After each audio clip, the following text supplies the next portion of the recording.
ઈથરની પ્રક્રિયા લઈએ છીએ, જેમાં ઈથરની જુદી જુદી 5 પ્રક્રિયાઓ જે છે જેને આપણે ઇલેક્ટ્રોન અનુરાગી વિસ્થાપન પ્રક્રિયા તરીકે ઓળખવામાં આવે છે.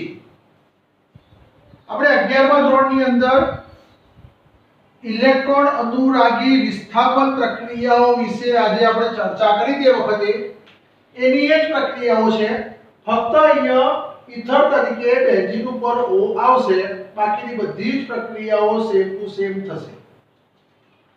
તો આપણે 1 2 3 4 ચાર પ્રક્રિયાઓ લઈએ છીએ.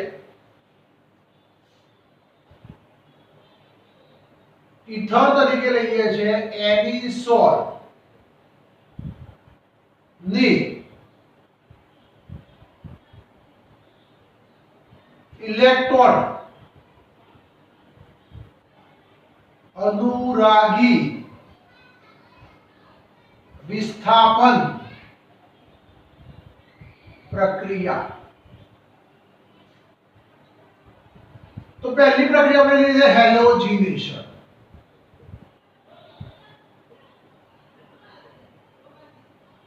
તો આપણે આગળ જોઈ ગયા છે હેલોજિનેશન માં શું થાય. હેલોજિનેશન માં Cl અથવા Br આપણે દાખલ કરીએ છીએ. તો આપણે લઈએ પહેલું સૌપ્રથમ લઈએ એનિસોલ OCH3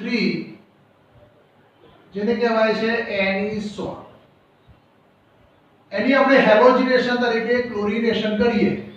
FeCl3/Cl2 ડેલ્ટા શું દૂર થાય HCl. તો OCH3 પોતે કયો નિર્દેશક છે? ઓર્થો અને પેરા. તો દાખલ થનાર સમૂહ કયો હશે? Ortho plus para. આપણે એક સાથે બે નિપજ બતાવવાની. બેન્ઝીન ઉપર OCH3, ઓર્થો સ્થાન ઉપર Cl, બેન્ઝીન ઉપર OCH3, પેરા સ્થાન ઉપર Cl. હવે મિત્રો આપણે યાદ રાખવાનું, જો ક્લોરીનેશન હોય તો FeCl3 અને બ્રોમિનેશન હોય તો FeBr3. ઉદ્દીપકની હાજરીમાં જ પ્રક્રિયા તમારી થશે.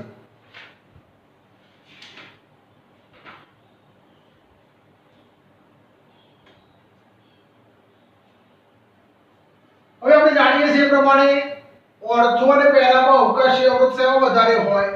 તો ઓર્થોમાં વધારે હોય તેનું પ્રમાણ ઓછું હોય, પેરામાં ઓછો હોય તેનું પ્રમાણ વધારે હોય. એટલે અલ્પ પ્રમાણમાં મળે છે. એટલે કે 10% આ વધારે પ્રમાણમાં, એટલે કે 90%. આ પદાર્થનું નામ કહેવાય O એટલે ઓર્થો ક્લોરો એનિસોલ, આને કહેવાય પેરા ક્લોરો એનિસોલ. તો આ જે પ્રકારની પ્રક્રિયામાં કયું કહેવાય?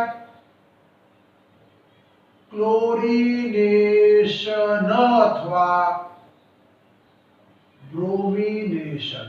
જો Cl હોય તો ક્લોરીનેશન, Br હોય તો બ્રોમિનેશન. આ પહેલી પ્રક્રિયા. બીજી પ્રક્રિયા આપણે લઈ લઈએ, કઈ લઈ લઈએ? તો નાઇટ્રેશન. નાઇટ્રેશન ની અંદર પહેલું આપણે લખી દઈએ એનિસોલ, બેન્ઝીન ઉપર OCH3 જેને આપણે કહેવાય છે એનિસોલ.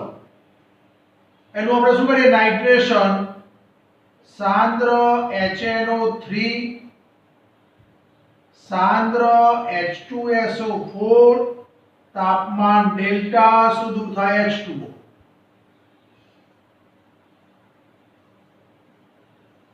તો બેન્ઝીન ઉપર OCH3, ઓર્થો સ્થાન ઉપર NO2 વત્તા બેન્ઝીન ઉપર OCH3, પેરા સ્થાન ઉપર NO2, આને કહેવાય ઓર્થો નાઇટ્રો એનિસોલ, આને કહેવાય પેરા નાઇટ્રો એનિસોલ. તો તમારી બે પ્રક્રિયાઓ થઈ. ઇલેક્ટ્રોન અનુરાગી વિસ્થાપન, એમાં પહેલી પ્રક્રિયા છે હેલોજિનેશનમાં, Cl હોય તો ક્લોરિનેશન, Br હોય તો બ્રોમિનેશન. અને બીજી પ્રક્રિયા છે નાઇટ્રેશન, જે આપણે ખબર છે ભાઈ સાંદ્ર નાઇટ્રિક એસિડની હાજરીમાં અને H2SO4 ની હાજરીમાં પ્રક્રિયા કરો તો આ પ્રમાણે નિપજ મળે છે. તો આ જે બે પ્રક્રિયાઓ જે છે એને આપણે ઇલેક્ટ્રોન અનુરાગી વિસ્થાપન પ્રક્રિયા તરીકે ઓળખવામાં આવે છે. ચલો હવે આપણે બે પ્રક્રિયા પૂરી થઈ ગઈ. બીજી બે પ્રક્રિયાઓ લઈ લઈએ, આલ્કાઇલેશન અને એસાઇલેશન. તો ફ્રીડલ ક્રાફ્ટ આલ્કાઇલેશન અને Friedel Crafts acylation.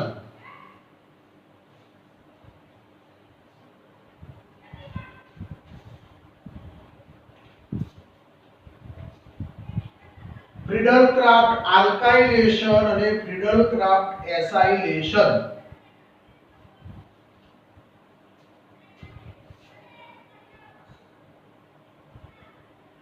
Friedel Crafts alkylation. તો આપણે એનિસોલ લઈએ છીએ, જેની આપણે આલ્કાઇલેશન ની અંદર અને એસાઇલેશન માં નિર્જળ AlCl3 કાર્બન ડાઇસલ્ફાઇડ તાપમાન ડેલ્ટા, એક્ચ્યુઅલી આમાં આવે CH3Cl. તો શું થશે? તો આપણે પહેલા પણ કીધું કે OCH3 પોતે ઓર્થો પેરા હોવાથી દાખલ થનાર સમૂહ ઓર્થો અને પેરા સ્થાનમાં દાખલ થશે.